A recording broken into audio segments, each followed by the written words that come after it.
Olá, tudo bem? Se você está chegando aqui, hoje eu vou responder essa pergunta que muitas mulheres têm no casamento hoje.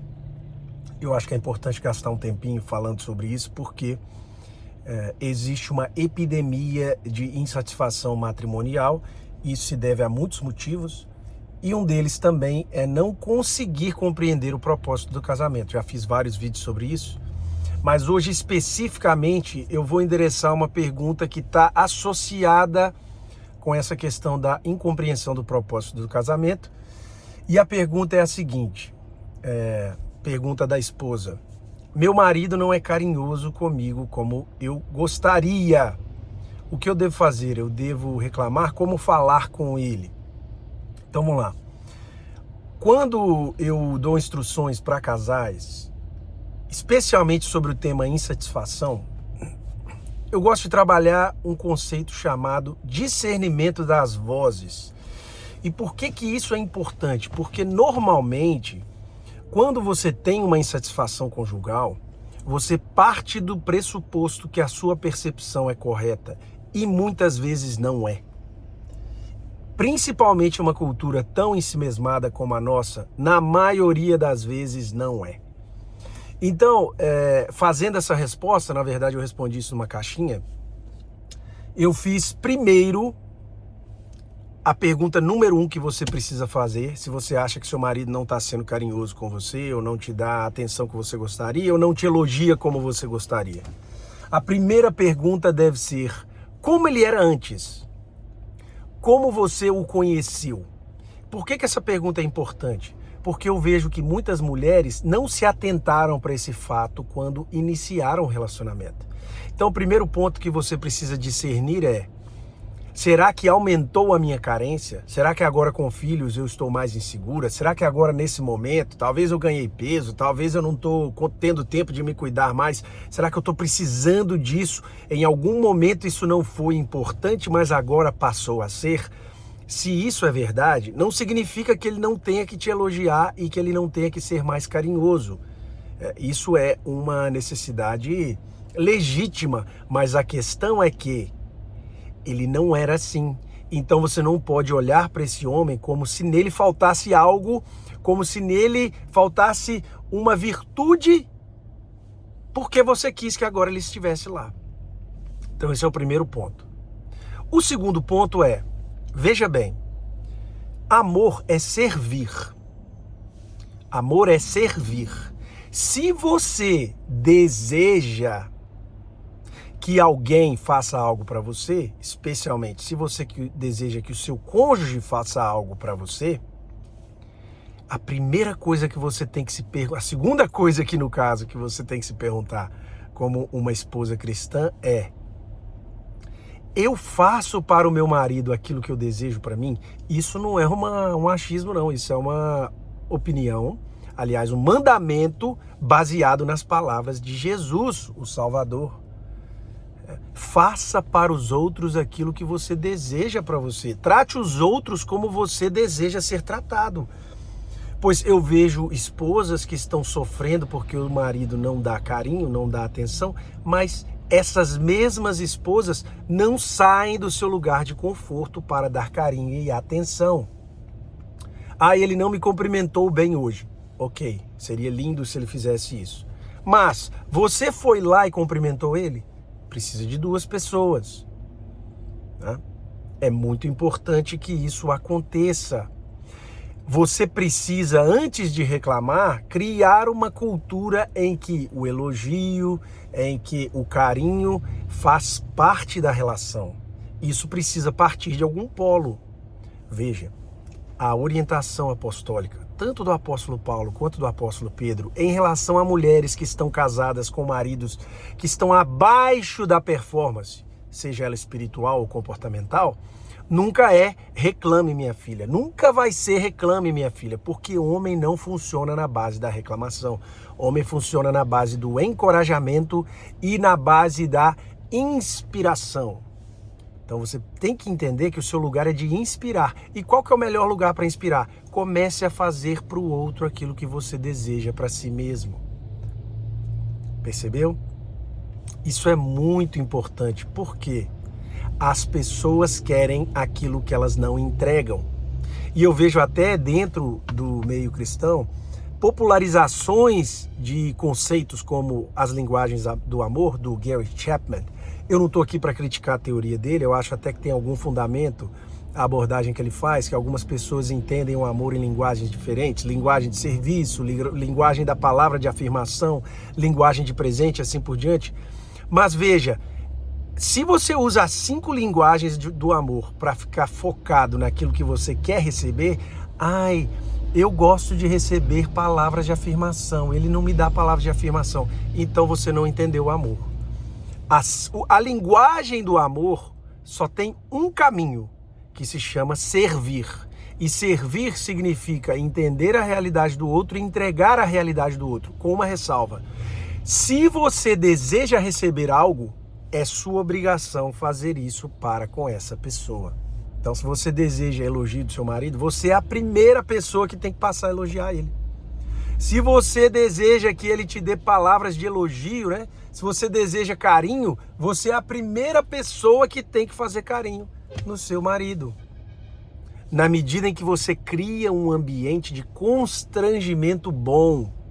Veja, o apóstolo Paulo também falando sobre o amor de Jesus, ele diz, o amor de Cristo me constrange. A palavra lá, original, é como diz, ele me deixa sem saída, ou seja, ele é tão irrefutável que a única coisa que eu posso fazer é segui-lo. A mulher tem esse chamado dentro de casa pelo comportamento, pela influência. Então, cuidado, antes de transformar a sua frustração em reclamação, você vai primeiro perguntar como era esse homem. Segundo, você vai perguntar, será que eu faço para ele as coisas que eu desejo? Segundo ponto. Existe um terceiro ponto também que vai fazer toda a diferença na sua abordagem. Eu quero que você comece a refletir se as expectativas que você tem de tratamento e de gentileza são o crivo, são o padrão que devem imperar sobre a sua casa. Por que eu digo isso? Porque, infelizmente, a gente vive num tempo em que as pessoas estão empanturradas de comédias românticas, de filmes de músicas que vendem uma visão de romance que muitas vezes bloqueiam a sua visão, principalmente esposa, para enxergar o cuidado existente do seu marido na vida que ele tem. Eu não sei o caso do seu marido, aí você tem que refletir. Ele é uma pessoa comprometida, ele mantém a palavra dele, ele ajuda no lar, ele provê, ele está presente com os filhos. Eu não estou perguntando se ele é perfeito e eu não estou perguntando se ele é a expectativa que você tem. Eu estou perguntando se ele faz coisas que o colocam, o qualificam como um homem que serve o lar. Isso já é um sinal de amor. Então, veja, o fato dele não te elogiar como você quer e o fato dele não te dar carinho como você quer, não significa que ele não esteja te amando da maneira que ele sabe. As linguagens do amor servem para você olhar para o outro e entender o outro, não para colocar o foco no seu umbigo e falar assim, eu queria receber isso. Claro, a partir do momento que há uma necessidade sua e é legítima, e você já começou a demonstrar isso no seu matrimônio, então agora é a hora de você deixar, ensinar, inspirar o seu marido a perceber que algumas coisas te deixam mais felizes do que outras. Então, vale muito a pena você instruir o seu marido. Eu vejo muitas mulheres sofrendo por causa, por exemplo, aniversários. Ele não falou comigo da maneira que eu gostaria. Qual que é a maneira que você gostaria? Conduza o seu marido nessa maneira. Por exemplo, se você gosta de jantar, você pode falar com ele, eu adoraria sair para jantar nessa data tal. Você poderia escolher um lugar para a gente ir? E vocês foram. Aí você vai falar assim, não, mas aí não vale, porque tem que ser tudo da iniciativa dele. Mas vocês estão juntos há não sei quantos anos e essa nunca foi uma iniciativa dele e você nunca reclamou. Por que que agora você está colocando seus olhos nisso e passou a reclamar como se fosse o fim do mundo? Não pode ser o fim do mundo. não pode ser o fim do mundo. Então, esse serviço mútuo, esse desejo de fazer dar certo, precisa tirar de você o seu orgulho. Ah, tem chance do seu marido esquecer o aniversário de casamento?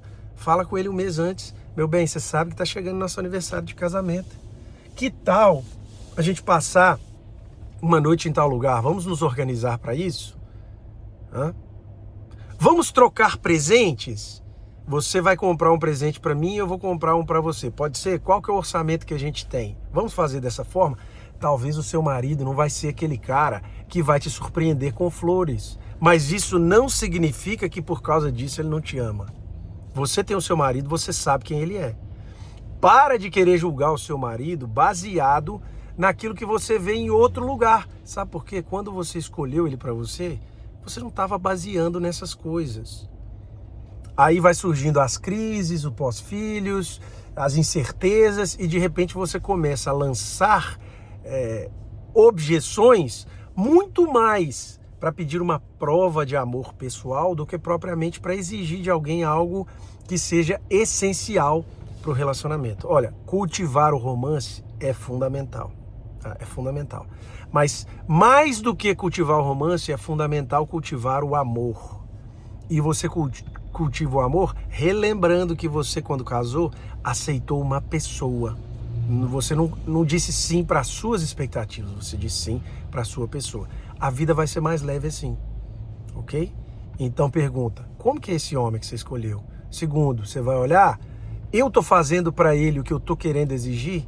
Terceiro, será que as minhas expectativas não estão sendo povoadas por ideias que são estranhas à manifestação do amor verdadeiro? Esse homem, faça uma listinha desse homem seu aí. Ele já te dá muitas coisas, provavelmente.